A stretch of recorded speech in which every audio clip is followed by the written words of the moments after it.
Bienvenidos a Coffee Letras. Hoy, de Carmen Gándara, La Habitada. Quiero enviar un especial saludo a Ricardo, en Argentina, quien me sugirió este cuento. Un abrazo y gracias por la sugerencia. Acababa de llegar de Nueva York. En el aire, cuando el avión volaba sobre la bahía azul de Río, se percató, al abrir un diario brasileño, de que ese era el día de su cumpleaños. 28. Un hombre de 28 años, se dijo, tiene otras tantas razones para dudar de la utilidad de vivir. Miraba todavía las calles de su ciudad, Buenos Aires, como si nunca las hubiera visto bien. Le sorprendía de pronto en una esquina del centro la fachada descascarada y absurda de algún Luis XV rezagado. Observaba, impaciente, la desigualdad de altura de los techos, la desarmonía, las imitaciones baratas y pomposas, los baldíos sucios, la pretensión general y la dejadez corriendo parejas. Percibía la falta de sentido arquitectónico con superioridad, con fastidio. Siempre tuvo por cosa indiscutible la fealdad de Buenos Aires, que desesperaba a su madre. Pero antes de ir a Estados Unidos, encontraba en el ritmo de sus calles y de sus gentes una pujanza, una seguridad, un ir hacia adelante que le parecía reemplazar, en cierto modo, el estilo y la unidad ausentes. Es feo, pero tiene algo, habíase dicho antes, en más de una ocasión. Está vivo. Ahora, al llegar por segunda vez del norte del continente, después de una estadía de 2 años, hallaba la ciudad diferente, como vaciada de ímpetu profundo, desconcertada y, sobre todo, más fea que nunca. Como por obra de una pasión maléfica, habían sido derrumbadas o disfrazadas, una a una, todas las paredes que guardaban algún rastro característico del pasado, de la vieja iglesia del Socorro y de su reluciente cúpula de azulejos celestes, no quedaba sino un adefesio ridículamente afrancesado. La Merced estaba rodeada de una verja nueva, exótica, y estaban ausentes los cañones históricos del atrio, y el frente vetusto de las Catalinas había sido convertido, años antes, en un esperpento informe. Desaparecidas también las típicas confiterías de su infancia, desaparecido el Palacio Miró, desaparecida, como tantas otras cosas, la casona romántica de Figueroa. ¿Qué pasaba en Buenos Aires? ¿Qué esencial error se escondía bajo la prosperidad aparente de la ciudad? Todo lo que se construía, todas las casas nuevas de departamentos eran iguales, tan iguales como si hubieran sido concebidas por el mismo arquitecto en el mismo cuarto de hora. En todos los zaguanes estaba el mismo mármol, de todos los balcones chorreaba la misma planta. Y esa casa, la misma siempre, no acusaba el menor asomo de invención ni de gracia en sus líneas ni en sus materiales. Nos estamos hundiendo en una uniformidad estúpida, copiada, en un no ser fácil, fácil como la muerte. Iba al trabajo. Desde temprano estaba en el alto escritorio de la diagonal, viendo gente, discutiendo, tratando de infundir en cada interlocutor su afán, su nervio, ese impulso traído de otra latitud. Aquí no se hacen cosas, se las ve suceder y suceden cuando Dios quiere. No se vive, se subsiste, es decir, se repite, solía afirmar. El país es un inmenso hueco sin llenar. El día que llegue un hombre que haga cosas, sea quien sea, y aunque las haga por odio y acoses, el país tendrá que entregársela inerme. Esta profecía, hecha en 1941, le sería recordada por un amigo mendocino del banco años después. Había suprimido el almuerzo. Tomaba un huevo frío y una ensalada verde en el centro, a la 1 en punto, y volvía rápidamente al escritorio. La sola palabra siesta le producía horror. Era inteligente. Tenía, como tantos argentinos, una inteligencia sensible y desenvuelta, ágil. Pero esa inteligencia no había hecho nunca un solo verdadero esfuerzo, un esfuerzo continuado. No había sido nunca sometida a disciplina alguna. No había recibido más alimento que la vida misma. Y su vida, como toda vida sin obstáculos, tuvo que ser un exiguo campo de experiencias. Tenía pocos amigos. ¿Y esos pocos podían acaso llamarse amigos? Eran tan exteriores, tan vacíos de contenido vital. O bien, ¿era él quien los veía como meras apariencias? En la Facultad de Derecho, por la que pasó de mala gana, manteniendo, eso sí, un decoroso nivel de clasificaciones, por aquello del nombre y por complacer a su madre, no llegó a encontrarse, lo que se llama encontrarse, humanamente hablando, con nadie. Todos, profesores y discípulos, cumplían con la obligación de parecer algo, de llenar un traje. Ninguno era.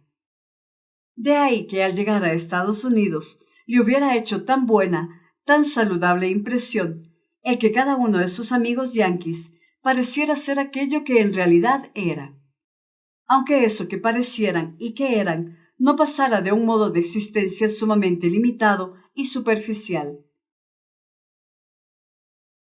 Felipe Reina hallaba en ello mayor autenticidad que en el hueco repetir de gestos y palabras de sus condiscípulos de Buenos Aires. Por ser los hombres del norte menos complejos, estaba, tal vez, cada uno, ocurriésele, más instalado y mejor en su propia realidad personal. Había leído mucho, voraz y desordenadamente. Tenía un instinto literario fino y certero, cuyas raíces hincaban en una sensibilidad poética de la que él no tenía mucha conciencia. Se hubiera reído, con esa risa suya, brusca, que parecía brotar de un fondo como doloroso, si alguien lo hubiera acusado de reaccionar poéticamente ante las cosas o ante la vida. Y, sin embargo, la acusación habría sido justa. Vivía de acuerdo con las imágenes vivas que la realidad le iba poniendo en el alma, y esas imágenes estaban ligadas, en su panorama interior, por misterios y secretos parentescos. Sentía, con singular agudeza, las conexiones impalpables, la oculta trabazón que sostiene y unifica las dispersas partículas de lo visible y de lo invisible. No otra cosa es un poeta, habría respondido él mismo, si alguien hubiera intentado definir de ese modo su natural propensión. Pero nadie se lo había dicho nunca. Soy un hombre práctico, pensaba y decía. Sé cómo se poda la planta hombre. Mas el hecho era que, en realidad, de una u otra manera, no dejaba nunca de obedecer dócilmente a esa mística necesidad que tenía dentro de vida viva, esa íntima sed de que fuera su existencia una sucesión de imágenes enlazadas por un mismo, profundo, viviente sentido. Ahora, en Buenos Aires, desconectado de la gente de la ciudad, recordaba con exasperada nostalgia su vida de Nueva York. Recordaba el departamento de la calle 45, el brío de la ciudad inmensa y rumorosa, el olor a usina limpia, el cielo de sus atardeceres, irisado sostenido por los rascacielos como si fuera la bandera del futuro, el aire eléctrico de las mañanas frías, buen humor unánime, las mujeres espléndidas, amistosas y simples como muchachos, la existencia toda tan maravillosamente organizada, con sus dos mitades simétricas de esfuerzo y delicia. ¡Qué ganas tenía de volver! Volvería cuanto antes. Volvería en cuanto terminara el asunto de la habitada. Por ese asunto, había vuelto a Buenos Aires Felipe Reina. Se trataba de la vieja estancia de su familia.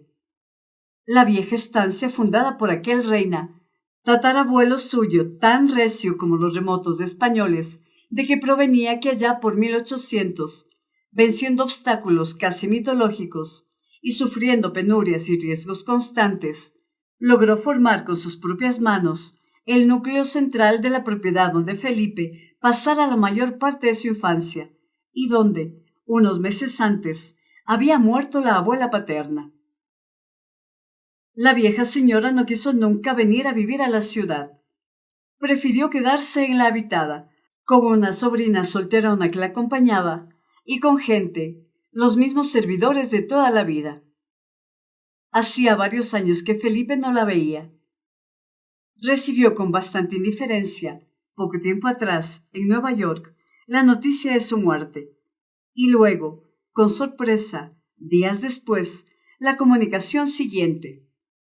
En el testamento de la vieja señora de Reina, cuyos 2 hijos varones habían muerto, se le adjudicaba a él, Felipe Reina, el mayor de sus nietos, el campo y el casco de la habitada. Al principio estuvo un poco enternecido, conmovido. Pobre abuela, con lo indiferente que yo he sido siempre. Dejarme la habitada, la pasión de su vida. Y luego, gradualmente, se fue precisando en él una sensación de rebeldía, de fastidio. ¿Con qué derecho intervienen los demás en la vida de uno? ¿Acaso no había dicho él, bien claro, desde que fue mayor de edad, y antes aún, desde que murió su madre, que se instalaría en Estados Unidos, donde tenía ahora su trabajo y había organizado su vida? ¿Acaso no puede cada uno hacer lo que le da la gana? Esto no sucedería aquí, pensó. Aquí nadie se mete con la vida de nadie. Aquí le hubieran consultado a uno antes de echarle encima una responsabilidad semejante. Y, santo Dios, ¿qué me hago yo con una estancia en Chascomús? Se repetía noche tras noche, cuando entraba, de vuelta del teatro, en el pequeño departamento de 45 Street. Preposterous. Es como si me hubieran dejado una de las pirámides de Egipto, le dijo a la muchacha rubia que salía con él en esos días. La chica había reído y él se sintió tan feliz y exacta le pareció la frase, libre y liviano como el aire del mundo. Lentamente maduró en él la resolución inquebrantable. Vendería la propiedad. Sacaría a remate la habitada. Al hacerlo, de paso, se afirmaría él ante sí mismo. Si alguno de sus primos o su tía quería comprarla, que la comprara, y así quedaría en la familia. El día que llegó a formar esa resolución, Felipe Reina respiró mejor. Comió esa noche con la muchacha rubia en el Colón y durmió sin sueños, a pierna suelta, hasta la mañana siguiente. Estaba en el Plaza. Veía a pocos amigos. Bajaba al bar antes de comer y conversaba livianamente con los hombres y las mujeres que allí estuvieran. Nada de cuanto decían le interesaba. Le parecía que todos se dejaban llevar por la superficie de la corriente, que ninguno tocaba con los pies del fondo de su vida, que ninguno había construido su vida a la medida de su propia, personal exigencia. Todos eran espectros automáticos. Una tarde llamó por teléfono a uno de ellos, compañero de estudios y amigo de infancia, que era rematador. Le encargó el asunto de la habitada. Quedó por fijar la fecha del remate. Convinieron en que podía ser para principios de mayo. Concluida esa primera parte de la operación, solo restaba encarar el aspecto humano y desagradable de la circunstancia. El viejo mayordomo y los viejos sirvientes de la abuela. Pero eso se arreglaría con buen modo y con generosidad material. En cuanto a la tía solterona, ya se había ubicado ella misma con otra tía solterona, Una tarde de fines de abril, hacía ya un mes que estaba en Buenos Aires, Felipe Reina resolvió partir al día siguiente para la habitada. Hizo, al salir del escritorio, en el correo de la Diagonal, un telegrama dirigido a don Eusebio Barrios, mayordomo de la estancia, y se encaminó pausadamente por Florida hacia el hotel para hacer su valija. En Constitución compró unas revistas, Life, Time, Newsweek, etc. ¿Por qué no? Mientras esperaba el cambio miró, displicente, la vieja estación. Observó, demorándose para hacer tiempo, sin simpatía, la gente que iba y venía a su alrededor. Se sentía cada vez más extraño en su propio país. No había más vueltas que darle al hecho. Y como de los hechos hay que partir... Subió al tren. Unos minutos después quedó atrás del suburbio bajo y sucio. Felipe Reina tenía los ojos fijos en el cuadrado de la ventanilla abierta. En Lomas de Zamora miró los jardines minuciosos y las pequeñas casas blancas con curiosidad. ¿Cómo sería la gente que vivía en esas casas? Pensó. Cuando un país no tiene literatura que refleje su vida, no es un país, sino un conjunto de mojones humanos. ¿Cómo voy a saber yo qué gente vive en esas casas, si no me lo ha dicho ninguna novela, ni siquiera el cinematógrafo, ni, ¿para qué decirlo?, el teatro? Dickens ha hecho más por Inglaterra que Nelson. Al llegar a Androgué, sus ojos se detuvieron en un naranjo cuya copa cargada de fruta sobresalía tras una vieja tapia. Luego observó las semillas doradas en los paraísos de una quinta cercana, el caserón romántico y los crisantemos rosados apretujados en la penumbra del antiguo jardín. A medida que uno se aleja del puerto va apareciendo, empieza a adivinarse la posibilidad de una orientación profunda. En cada estación, bandadas bulliciosas de chicos y chicas de blanco subían y bajaban del tren. Felipe los miraba atentamente, divertido. Cuando se hubieron alargado más y más los trechos desnudos entre población y población, y espaciado cada vez más quintas y chacras, los ojos de Felipe miraron por fin, a lo lejos, el ámbito desnudo de la pampa. Clavó la mirada en ella, clavó la mirada absorta en eso que no es sino vacío, luminosidad.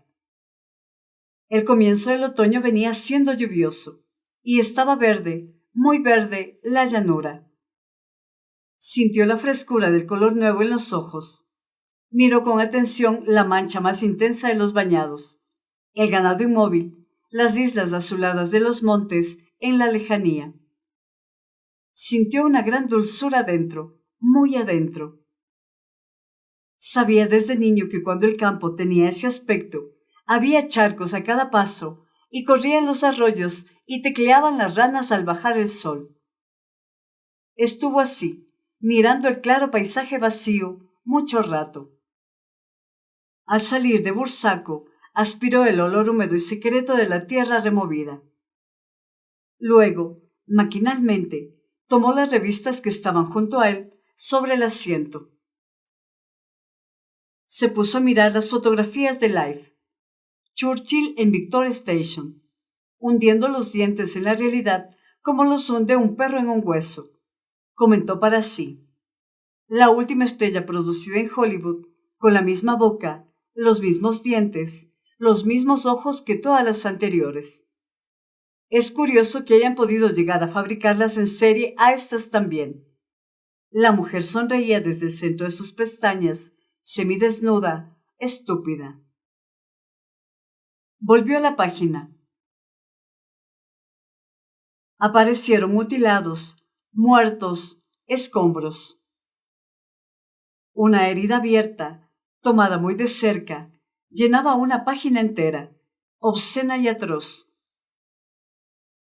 Al principio creyó que era la fotografía de un cráter. Cerró la revista, encendió un cigarrillo, Miró un grupo de álamos plateados que cruzó, veloz, por el cuadrado abierto. La imagen de su abuela se asomó a su recuerdo. Volvió a fijar la mirada en la llanura verde.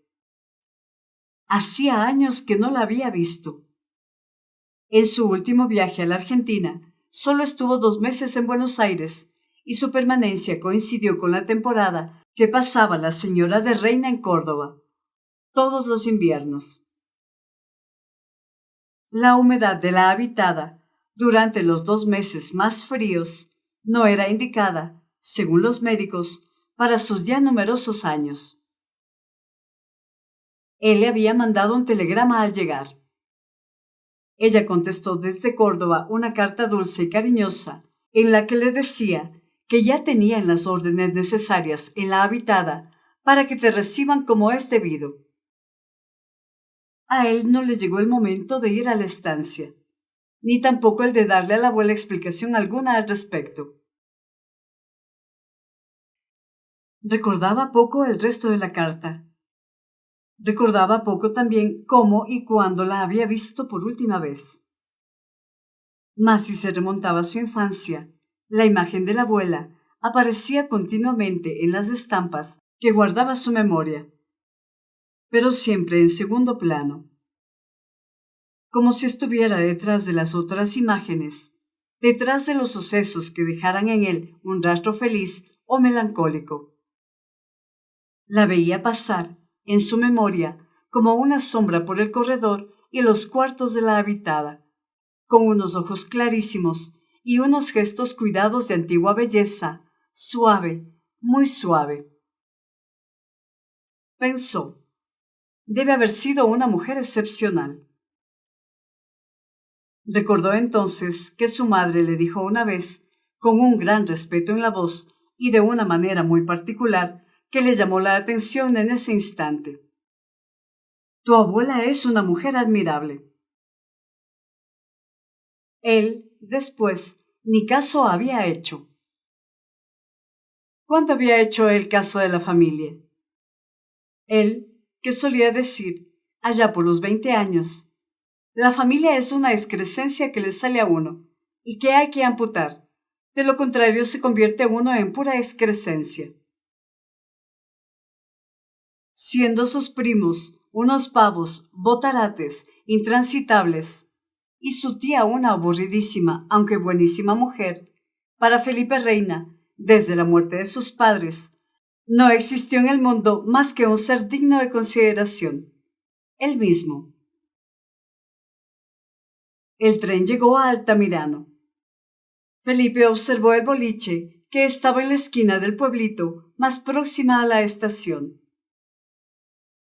Era la invariable casa larga, baja, pintada de rosa, con su palenque y su fila desigual de paraísos delante. Leyó Almacén de José Dulce. Le hizo gracia. Pensó, ¿y será siempre así? ¿Habrá siempre en este país la misma pulpería en cada pueblo, idéntica, inmutable?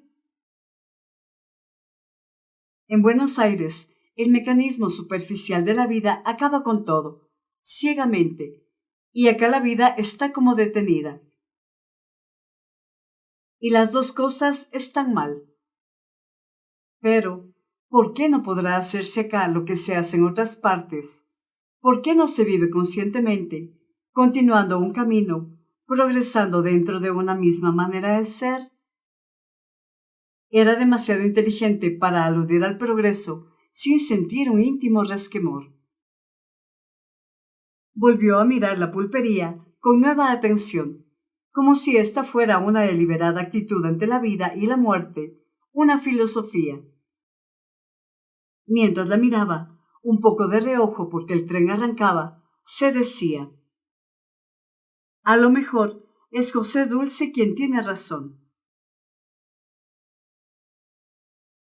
Cuando el tren llegó a Gándara, la parada siguiente, estaba todavía en su mirada el resto de una sonrisa. Se inclinó por la ventanilla abierta hacia afuera.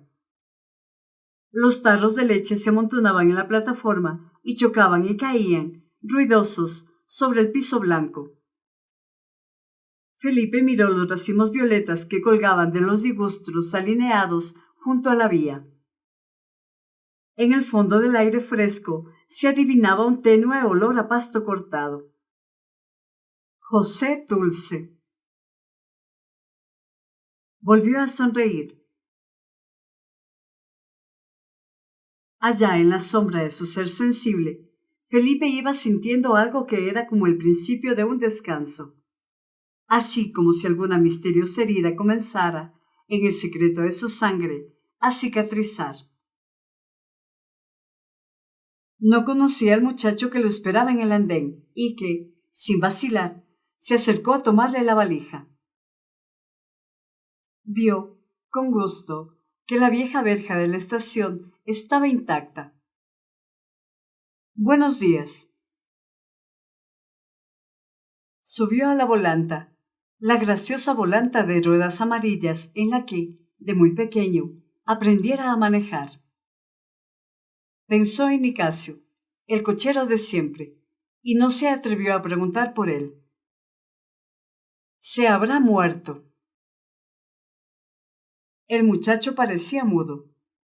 Se había tocado la boina vasca al verlo, sin que se le moviera un músculo de la cara. Ni entonces ni después había emitido sílaba. Ya en el coche, Felipe lo miró disimuladamente de soslayo. Parecía de piedra. Bueno, pensó, paciencia. Estaba barroso el camino. A la volanta le costó atravesar uno de los primeros pantanos. Felipe reconoció el ruidito del agua bajo las patas fuertes de los caballos. Al doblar la calle que costea la última chacra, Felipe buscó con los ojos, en el horizonte desnudo, el monte de la habitada. Reconoció muy pronto, latiéndole un poco e inesperadamente el corazón, la mancha larga y azulada cuya forma sabía de memoria. Las más hondas, las mayores, las más inolvidables alegrías de su niñez habían sido esas. Las llegadas a la estancia, cada año, al empezar las vacaciones, y el descubrir con los ojos brillantes de emoción, desde el break o desde esa misma volanta, en ese recodo del camino, el monte alargado y azuloso contra el horizonte vacío. El cielo estaba ya completamente nublado. Una brisa soplaba del sur, fresca. ¿Lloverá?, preguntó Felipe. El muchacho volvió apenas la cabeza. «¡Está con ganas!». Felipe sonrió por dentro, reconociendo en la frase esa constitutiva imposibilidad de afirmación de nuestra gente de campo.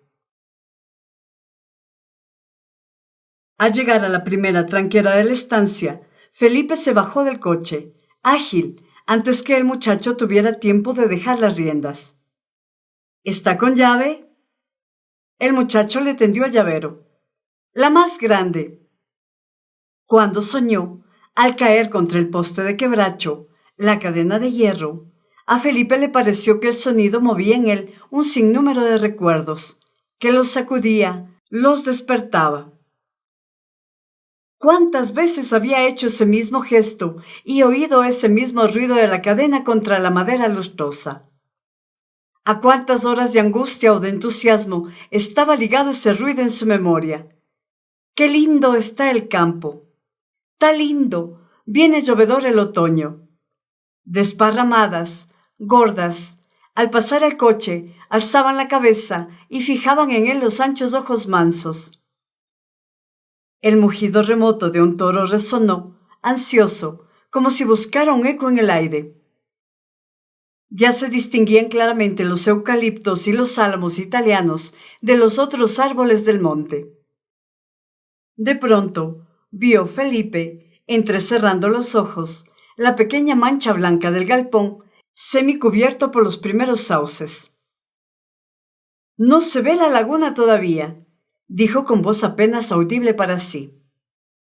Pero vio, contra el cielo gris y luminoso, a gran altura, una línea movible que se desplazaba lentamente hacia el este.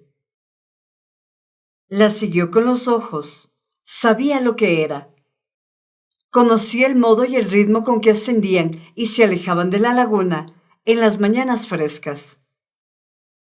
Y recordó, latiéndole otra vez más rápidamente el corazón, que de chico se había pasado muchas veces horas y horas tirado en algún rincón del campo, con las manos entrelazadas bajo la nuca, cara al cielo, contemplando embelesado cómo se desenvolvía ya en las nubes el alto navegar de las cigüeñas. El coche entró en la calle de Plátanos. En doble fila pareja, los árboles centenarios formaban una alta bóveda a través de la cual la luz filtraba, verde, temblorosa. Amarilleaban ya las hojas de las ramas bajas y en el barro espeso del camino yacían algunas caídas. Las ruedas giraban sobre el colchón húmedo, suaves. El silencio tenía blanduras de pétalo mojado. La calle, muy larga, se estiraba recta para desembocar en el jardín cercado de boj que rodeaba la casa.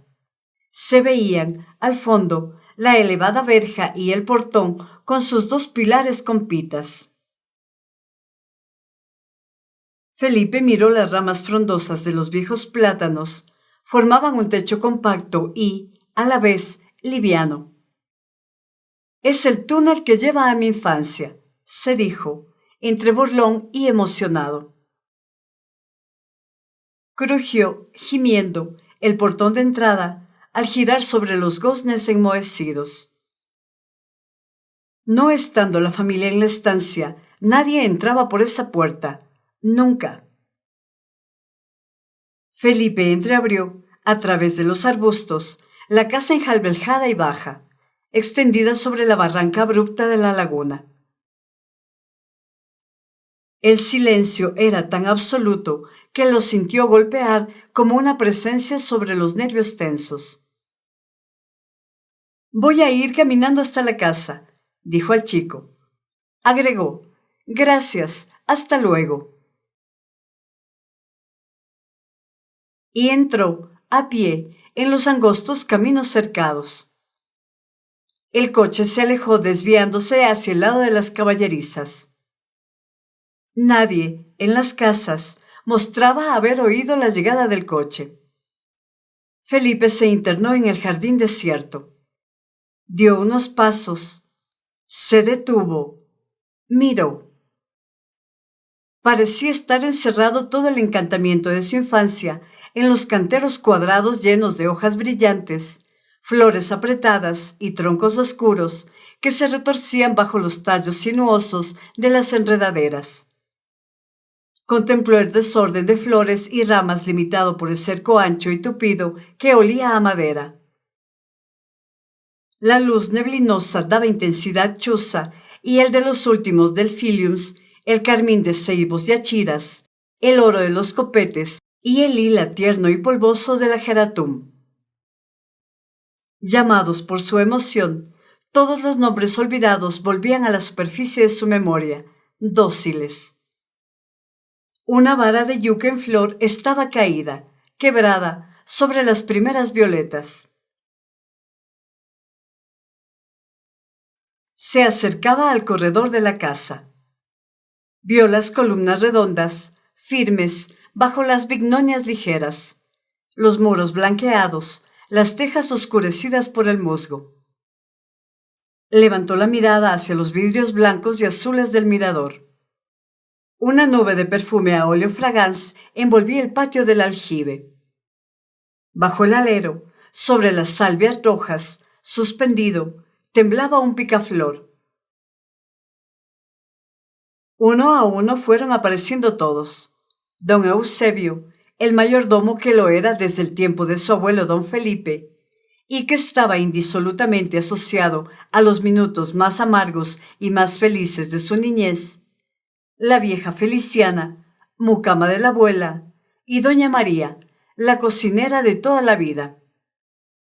A Nicasio no le dan las piernas para venir a saludar al niño. Felipe dijo que iría más tarde a verlo. No quiso entrar en la casa enseguida. Le estaba haciendo una insospechada impresión cada cosa. El jardín tan conocido, tan sabio y tan olvidado. El aljibe con su balde y su roldana, que haría al girar un ruidito áspero.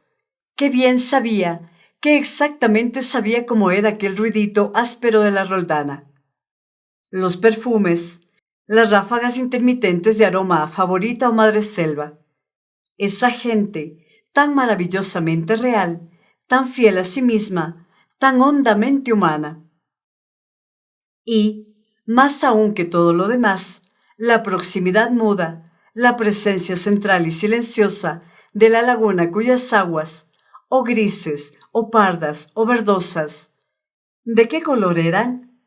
Estaban ahí, inmóviles como una fatalidad, estremecidas apenas como el lobo de un animal domado, tendido al pie de la casa, a unos pasos del corredor. Estás escuchando Coffee Letras con Eva Grijalva. Apoyado contra una columna de la galería, mientras don Eusebio daba algunas órdenes, Felipe se quedó mirando, absorto, la laguna de la habitada. De chico no me hacía tanta impresión, salvo aquella vez, el día que se ahogó el perro de Nicasio. Ese día la miré con miedo, como hoy. Si no, siempre, todos los días, la laguna era para pescar y andar en bote y bañarse en las mañanas de enero. Era un motivo de fiesta, entonces, la laguna. Una presencia feliz. Ahora sobrecoge. Ahora, ¿qué tiene esta laguna? No se veía bien la orilla opuesta, debido a la bruma. El agua estaba limpia de juncos y entre sus bordes empinados brillaba, circular, como una inmensa gota de agua caída en el medio de la pampa. Felipe miraba como si lo estuviera haciendo por primera vez, las aguas oscuras y reverberantes, fijamente.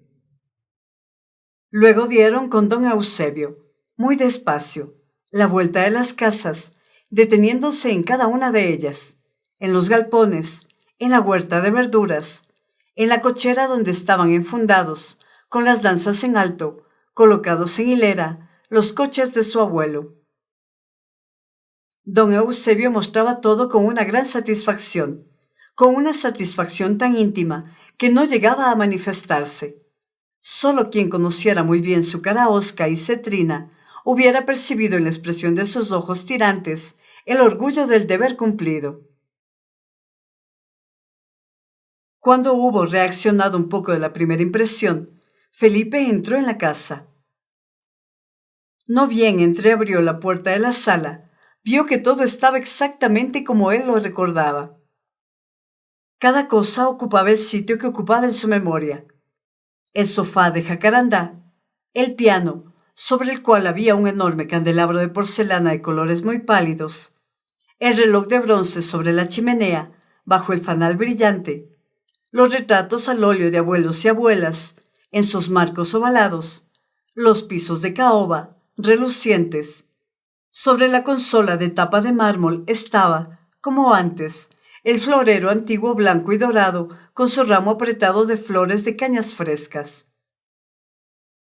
¿Habían sido hasta ese punto precisas las órdenes de la abuela? ¿O era aquello ocurrencia de la vieja Feliciana? Pasó a otro cuarto. Era el escritorio del abuelo. Los libros, que llegaban hasta el techo, estaban en orden, libres de polvo. Sobre la mesa larga todo estaba en su sitio y había tinta en el pesado tintero de cristal. Sobre una repisa triangular, en un rincón del cuarto, abría las alas sangrientas el flamenco embalsamado, cuyo aspecto fabuloso ocupó un sitio tan importante en su imaginación infantil. Faltaba una larga hora para el almuerzo. Se dirigió al dormitorio donde había ordenado que le pusieran la valija. Era el cuarto donde vivía cuando era chico. Su cuarto. Contra la ventana que daba sobre la laguna, enrejada, pequeña, halló la misma mesa blanca con manchas de tinta, donde solía sentarse a la hora de la siesta para hacer los deberes de las vacaciones. Junto a la pared, entre los libros de cuentos, vio el nido de hornero, los huevos de avestruz, la coraza de peludo, los caracoles. Agarró uno de los libros al azar. Miró sonriendo las tapas coloreadas de Alice in Wonderland. En la cretona desteñida de las cortinas estaba el árbol de ramas azules que tomaba, en las noches de desvelo, a la luz parpadeante del velador, la apariencia pavorosa de una araña gigantesca. No quiso entrar en el cuarto de su madre. Llegó la hora del almuerzo. En el comedor, sobre el mantel tieso e inmaculado, había puesto Feliciana la fuente redonda de plata con las frutas lustradas, manzanas rojas y verdes, granadas, caquis y algún racimo de uvas pálidas. En la chimenea chisporreteaban las altas llamas de un fuego de piñas. En silencio, tan almidonada como el mantel, ceremoniosa, visiblemente imbuida de la solemnidad del momento, Feliciana le sirvió la comida. ¡Qué incapaces somos de prever nuestras propias emociones!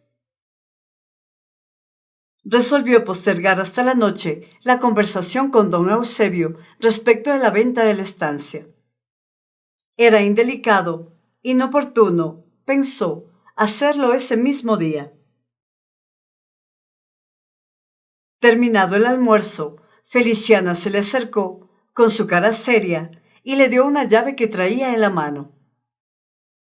La afinada señora me entregó esta llave para que yo se la diera al niño, personalmente. Es de la cómoda de su cuarto, donde la señora guardaba sus papeles. Felipe, sin decir nada, tomó la llave. Luego, vagó un rato por los cuartos observando muebles y retratos viejos, salió al corredor, se arrellanó en uno de los sillones de paja y estuvo ahí un tiempo que debió ser largo, con el pocillo de café vacío en la mano, contemplando la laguna. No pensaba, miraba el agua quieta y oscura con los ojos muy abiertos, fijos. Tenía las manos frías, no se movía. Las ranas croaban, las notas agudas vibraban en el aire elástico. En la ribera del lado sur se balanceaban las copas negras de las casuarinas. De tanto en tanto, un venteveo separaba el día en dos mitades con el filo de su grito. Sobre las tejas del corredor, en las ramas de los paraísos, revoloteaban, entrechocándose, las torcasas. El silencio musical de la habitada entraba en él como entra la noche en un campo desierto. Se sentía como inundado por él, y al mismo tiempo sostenido, levantado por la hermosura del lugar, por la circundante armonía, por esa belleza hecha de invisibles relaciones, de arcanas correspondencias entre las formas y los colores y los sonidos que lo alzaban, envolviéndolo como en una tela liviana. Con los ojos fijos en la laguna, miraba las palabras que pasaban por su mente. Las veía formarse y pasar, como separadas de su razón. Le gustaba mirar cómo las palabras nacían del agua y desaparecían en ella. La belleza es un equilibrio que está por encima de nosotros, un poco más alto. Es como un mundo completo, generalmente imperceptible, que nos rozara al mecerse sobre nuestras cabezas. De pronto, gracias a alguna misteriosa coincidencia, entramos en comunicación con él. Las palabras entraron en la laguna. Felipe miró el aire blanco que rodeaba el pelo de cobre de las casuarinas. El galope acelerado de un caballo cruzó, violento, el sosiego de la tarde. Se dirigió al cuarto de su abuela despacio, muy despacio, como quien cumple, como quien tiene que cumplir, contra su voluntad, con un deber ineludible. Era un cuarto grande. Estaba en el extremo de la casa opuesto al comedor. Tenía una ventana sobre la laguna y otra enfrente, sobre el patio del aljibe y el jardín. En el centro de una pared estaba la cama alta de bronce, con sus 4 finas columnas y la corona dorada junto al techo. Sobre la cabecera vio el crucifijo de ébano y vio el ramito de olivo de algún domingo de Ramos entre los pies de marfil del Cristo. Había un vago olor a alucemas en el aire. Miró a su alrededor. Vio la vieja cómoda contra la pared, cuyo cajón más alto hacía las veces de escritorio. Se aproximó a la cómoda.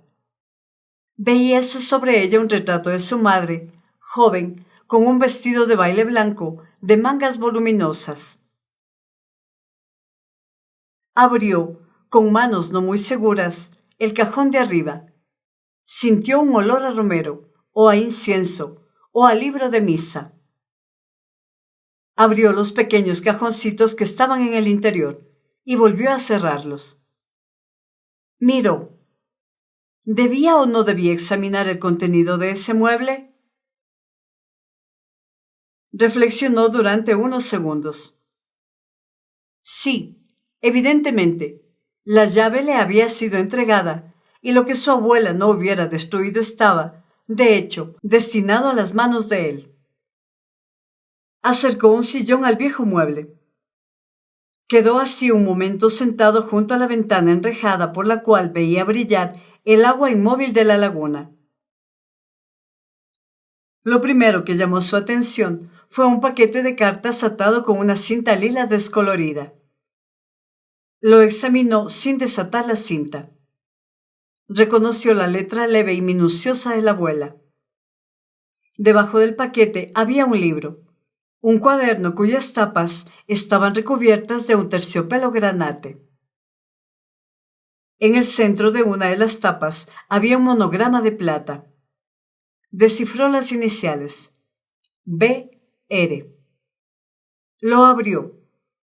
Estaba todo él escrito con la misma letra, en una tinta azul muy clara o muy desteñida, sobre el papel amarillento. Volvió las hojas lentamente. Las primeras palabras del libro, sin encabezamiento alguno, sin fecha alguna que las precediera, eran estas. Será un día de lluvia suave, apenas visible. El patio estará envuelto en el perfume de la oleofragance. En la mañana habrán estado revoloteando los picaflores sobre las salvias rojas de la tinaja de arcilla. Alguna vara de yuca florecida estará caída sobre las violetas. Y estará el ramo de flores de caña, frescas, en el florero blanco y dorado de la sala. Felipe levantó los ojos hacia la ventana. Empezaba a llover. Llovía suavemente. Las gotas livianas entraban en la laguna, sin interrupción, como entran los minutos en el pasado. Siguió leyendo. Este día está fuera del tiempo, esperando, consumado. Yo, hasta entonces, te seguiré, como te he seguido hasta hoy, desde acá. Qué bien se ven desde esta paz las vueltas del laberinto que va recorriendo tu dolor. Cuántas vueltas inútiles, Felipe, para escapar de ti mismo. El pasado no existe, Felipe. El pasado tiene ojos de vidrio. En el presente está el secreto del pasado y del futuro, el secreto de la eternidad. El pasado y el futuro no son sino defectos de nuestra vista. Esto lo he aprendido aquí, en la pampa, porque la pampa es, como la eternidad, toda presente. En ella la vida no deja rastros, no deja más rastro que sí misma. Continúa, renace. En este campo nuestro el pasado no deja más huella que el germen.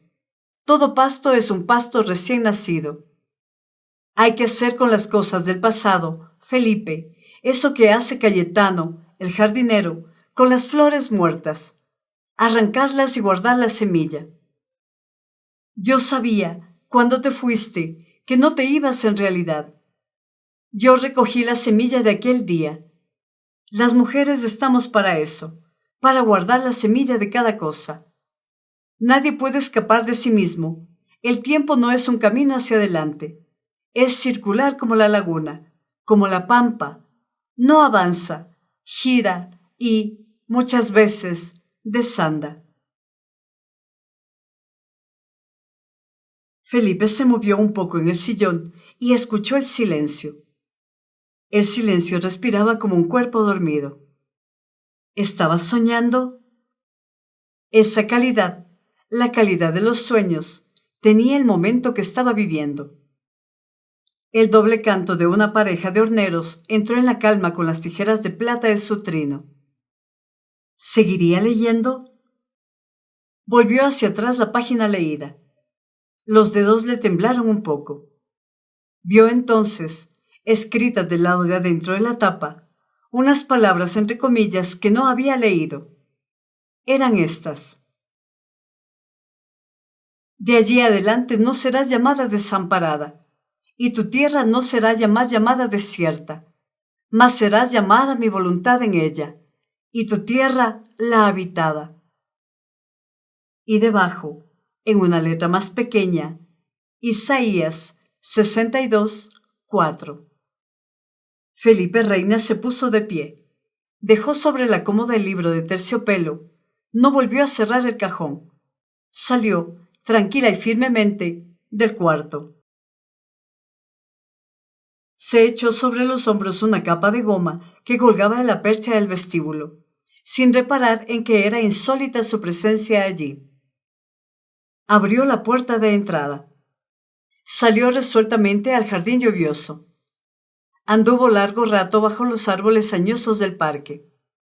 Los pies se le hundían en la tierra negra y blanda. De tanto en tanto miraba el cielo ceniciento, cuya luminosidad se iba acentuando del lado del poniente. Se detuvo en una de las abras y puso los ojos en el horizonte lejano. Reconoció los montes de las estancias vecinas, a las que había ido tantas veces, de chico, a jugar. La segunda de Acebal, sobre la laguna de la Viuda. El callejón de Barreto, plantado en alto sobre un recodo del Salado. Estaban ahí las dos manchas violáceas bajo el combo cielo, quietas, eternas. Ya de vuelta, a pocos metros de las cocheras, se cobijó bajo el techo de paja del palenque para encender un cigarrillo. Tenía los dedos olorosos a albahaca y a cedrón, porque mientras andaba había estado estrujando las hojas que cortaba maquinalmente al pasar. Lo rodeaba la quietud del campo y pensó que esa paz era fuerte como un cuerpo sano. La lluvia seguía cayendo leve. Parecía decir continuamente una misma cosa susurrada, insistida. Felipe respiró hondamente el aire cada vez más fresco. Miró hacia la casa. Se la entreveía por debajo de las ramas y las vainas colgantes de una catalpa. Estaba decidido a sacudir el hechizo. Estaba resuelto a no dejarse envolver por una emoción creada y magnificada por él mismo. Pero, prescindiendo de la emoción que sentía, ¿qué significaba todo aquello? ¿Qué explicación racional podía tener lo que estaba sucediendo? Cuando entró de nuevo en la casa, estaban las luces encendidas y Feliciana lo esperaba con el té servido en el comedor. Felipe se sentó a la mesa con los ojos agarrados al fuego dorado. Después del té, pasó a la sala. Se inclinó sobre el florero antiguo para aspirar mejor el olor de las cañitas. Luego, vencida una casi imperceptible vacilación, se encaminó hacia el cuarto de la abuela. Se sentó en el sillón y abrió, con extremo cuidado, el cuaderno de terciopelo rojo. Estamos rodeados de misterio, Felipe. ¿Cómo podría hacerte ver, sentir, tocar esa realidad? Felipe, Felipe, yo sé, desde aquel día, He comprendido tanto desde entonces. Cuando encendemos la luz en un cuarto, el cuarto sigue siendo el mismo. Nada se ha movido en él, nada se ha modificado. Sin embargo, para quien acaba de iluminarlo, otro cuarto. Tiene otra calidad y se ha hecho visible en él cada cosa, su límite y su sentido, y puede percibirse la ley a que el conjunto se ordena. Así pasa con el mundo cuando se ha encendido en nosotros cierta luz. Pienso en ti.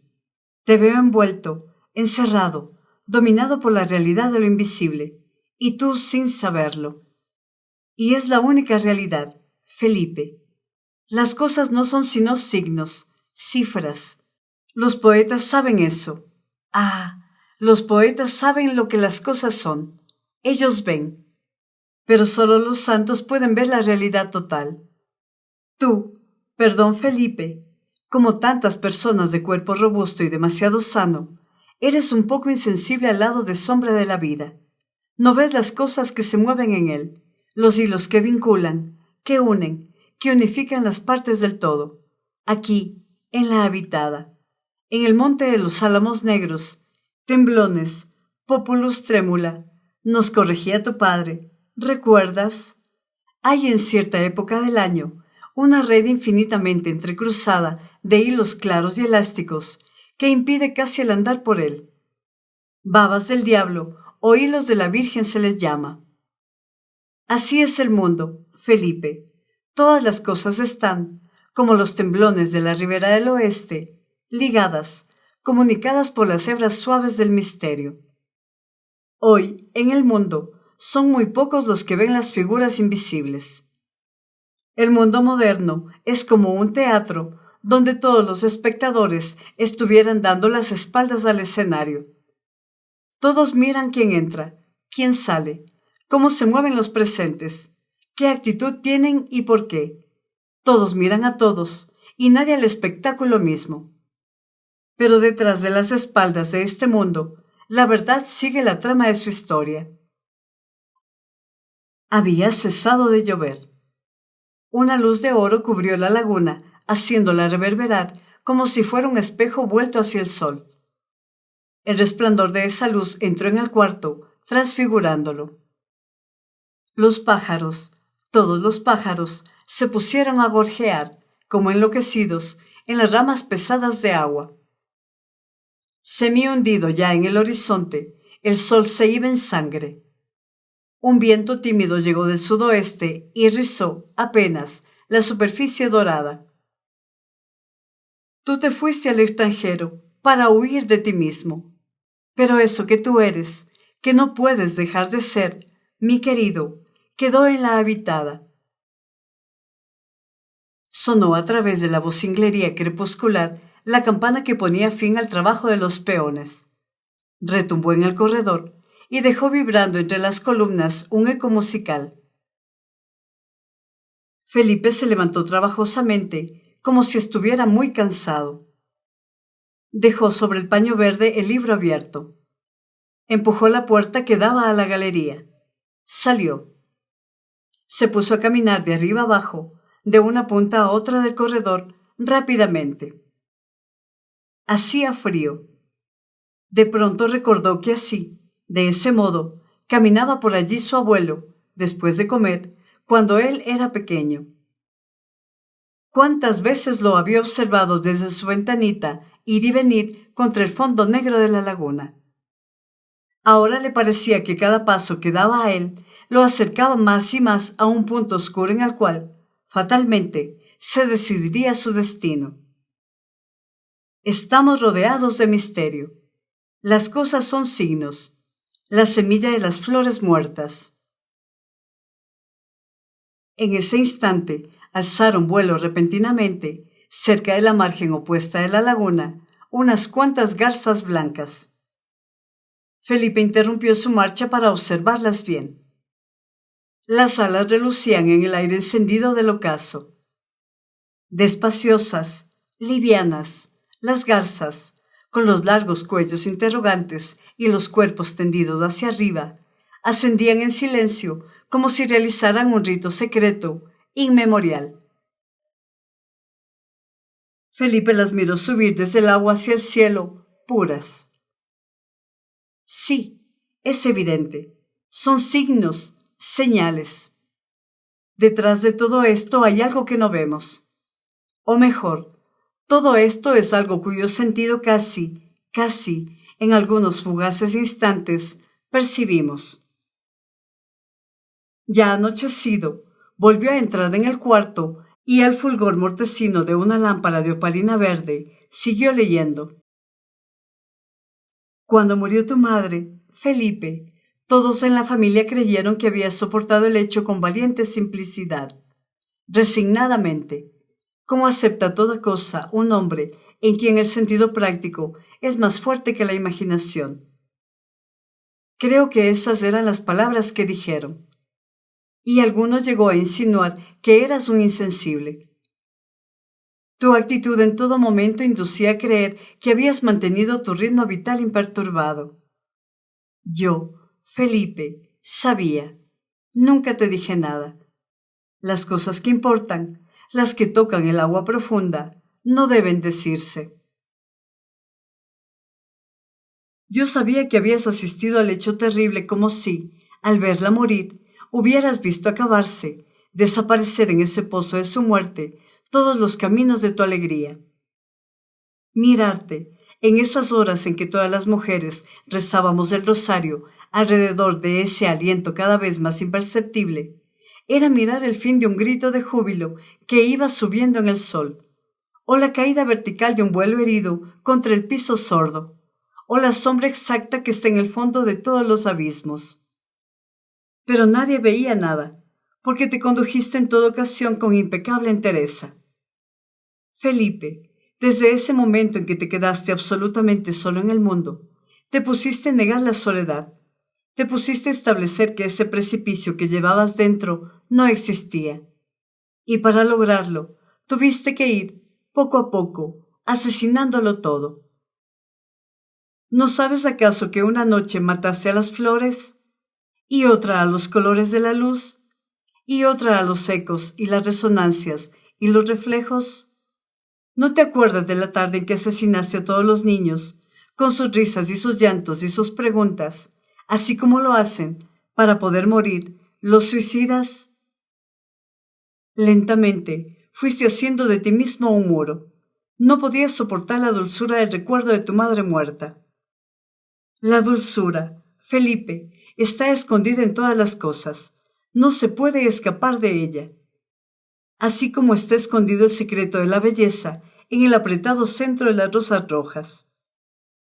Y para asesinarlo todo, hasta ese amor a tu tierra que es como la sangre de tus venas, te fuiste lejos, lo más lejos posible, al extranjero.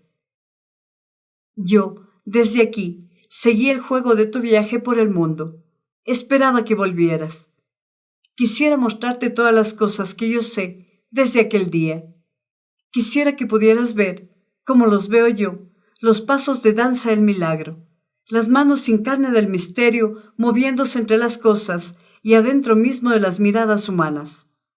El misterio, que es el pudor de la verdad. Lo sé, porque yo, desde ese día, he hecho un viaje inverso al tuyo, Felipe. He recorrido el camino en el sentido opuesto. Todos los hechos y palabras y emociones de mi vida salen, como rayos, del centro de aquel día, el día en que mataste la ternura. Pero los dos vamos hacia un mismo sitio. En el horizonte se encuentran todas las huellas de la tierra con todas las huellas del cielo. Me gustaría que viéramos juntos ahora, desde ya, esos signos, esas cosas que hemos visto antes 100 veces juntos, sin verlas. Felipe, ¿me comprenderás? Me gustaría que vieras conmigo cómo, en la pampa, cuando los potros disparan en tropel, libres las crines y sonarán las patas, el tiempo y el espacio se abren para dejarlos pasar. Y que miraras, en alguna noche sin luna, la tumba abierta que está en el fondo del graznido de los cuervos. Y que vieras que son las torcasas quienes sostienen, con su firme arrullo nacido del sol, en las mañanas de enero, las pirámides delirantes de la luz. Yo sé que no dejarás entrar en ti la magia de las imágenes vivas. Yo sé que chocarán mis palabras contra algún pedazo del muro que has levantado. Y sé que el silencio es el único coro perfecto, que las palabras no son sino relativa aproximación, gesto inhábil, tentativa.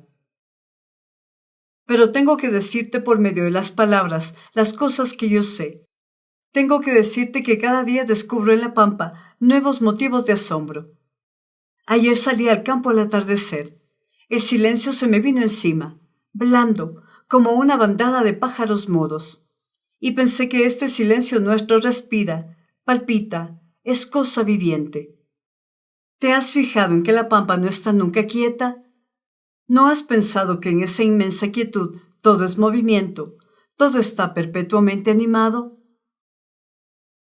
Cada brizna de pasto, cada flor, cada espiga, cada hoja está siempre estremecida como el aire que la rodea.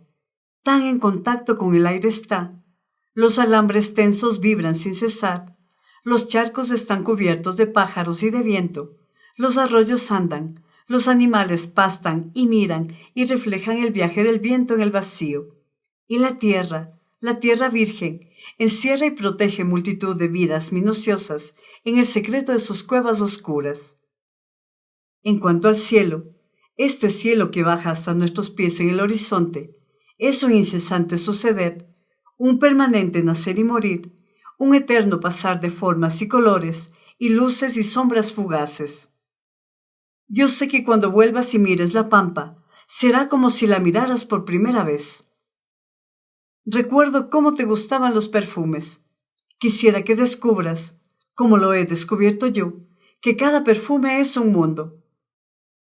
¿No sabes que en el aroma apenas perceptible de la favorita hay quintas abandonadas, con fuentes grises y columnas rosadas por manos de niños? ¿No sabes que pasan carros de bananas y hay casas amarillas en el perfume de la oleofragance? ¿Que en el olor del calicanto hay muros de convento y novicias que oprimen en sus manos rosarios de madera? Todo esto no es mentira, es lo contrario de la mentira. Ahora, mientras estoy escribiendo estas líneas, ha ido bajando la noche sobre la habitada. La luna ha caído en las aguas sosegadas. La busco en el cielo y no la veo. ¿La esconden las casuarinas? No, está en el fondo de la laguna. El silencio rodea, asiste, protege el inmóvil resplandor de la luna sumergida. Así como a las flores les basta con ser, así como en las flores estalla la gloria del ser, a mí me basta con saber estas cosas y soñar y esperar que un día, quizá no demasiado remoto, tú leerás esto que estoy escribiendo. La pampa es mi casa. La pampa es, para mi corazón, resumen y espejo del país entero. La veo, la miro como si fuera el suave rostro de nuestro país. Y pienso que en ella está, que en ella vive la paciencia de Dios. Por eso deseo morir aquí. Morir en la pampa es hacer un trayecto mucho más corto. Acá, Felipe, estamos a mitad de camino. Estas eran las últimas palabras. Afuera, la noche cubría la laguna. En los árboles invisibles callaban los pájaros. Pero más allá, detrás del monte, detrás del caserío, detrás del agua, la pampa vibraba, sonando como una cuerda tirante, estremecida en la sombra. De tanto en tanto se oía, débil e intermitente, el tintineo de una esquila. Felipe evocó maquinalmente el andar lento, sonámbulo, de la yegua madrina en la oscuridad. El sonido del cencerro agitaba sus dedos melódicos en la distancia. Se podía ver, se podía saber cómo se movía, allá lejos en la noche redonda, dulcemente, el cuerpo fantasmal de la yegua insomne. Felipe oyó un ruido de pasos en el cuarto contiguo. Era Feliciana. Venía a pedir órdenes para el día siguiente. Felipe la miró sin verla, como si acabara de despertar. Pasaron unos segundos. La mujer aguardaba en el umbral de la puerta abierta. Con una voz que le pareció estar hecha con los pedazos rotos de su voz, dijo: «Dígale a don Eusebio que esta noche no podré verlo. Mañana saldré con él temprano, a caballo. Quiero ver la hacienda». Feliciana se retiraba ya. Felipe agregó: «Y le voy a dar un telegrama para que me lo despachen mañana, a primera hora». Tomó la pluma del escritorio de la abuela y escribió unas líneas en el papel en cuyo membrete estaba la marca de la habitada. Todo lo hizo así, sin pensar. Eligió, sin lucha, entre los dos caminos, el único posible. Una vez hecho el telegrama, cuando quedó solo en el cuarto, tomó entre sus manos ya seguras el cuaderno de terciopelo rojo y volvió, ligeramente, aunque con infinito respeto, las páginas escritas. Había en su rostro serio y varonil una gran tranquilidad. De pronto sus ojos vieron, en el dorso de la última página, una frase que no había leído y que concentró su atención. Leyó despacio las pocas palabras. «Quiero que las cartas escritas por mí a mi marido durante su ausencia de 2 años en Europa, que están atadas con una cinta lila y que dejo en la cómoda de mi cuarto, y este cuaderno, donde están algunas de aquellas cosas que en esas cartas no llegué a decir, sean entregados a mi nieto Felipe Reina, para que él haga con todo ello lo que juzgue mejor. Quiero, en caso de resolverse que la habitada debe pasar a manos extrañas, que este libro y esas cartas sean arrojados por mi nieto Felipe Reina en el centro de la laguna de la habitada, después de ser leídos por él. Esta es mi voluntad. B.R.» Felipe tomó el paquete de cartas atado con la cinta lila. Tomó el libro con el monograma de plata. Luego, como quien pone a un niño dormido en una cuna abierta, los depositó cuidadosamente en el cajón de la cómoda de caoba. Cerró después, despacio, sin hacer el menor ruido, el mueble. Se puso de pie, dio unos pasos, abrió la puerta que daba al corredor. La oscuridad cubría la laguna. Miró, con atención, la noche de su tierra. Coffee Letras, literatura con voz de mujer.